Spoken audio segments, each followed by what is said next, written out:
ملامح الوش من الحاجات اللي بتفضح أي حد.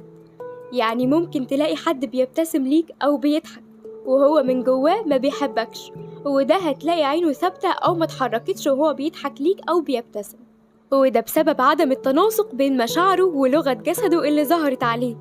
ومثلا حد تاني وانت بتكلمه بيبقى حاطط ايده على خده وملامح وشه ما فيهاش تفاعل، وتشك انه مركز معاك، في حين ان للأسف هو بيبقى حاسس بالملل في اللحظة دي بس مش عايز يقولك. وغيرها من المواقف اليومية اللي بنمر بيها وبنبقى حابين نتأكد إذا كان اللي قدامنا بيكذب ولا لأ، أو عايزين نوصل لحاجة معينة. وبس، استنوني الحلقات الجاية هكمل كلامي معاكم أكتر عن الكذب في مواقف وسياقات مختلفة.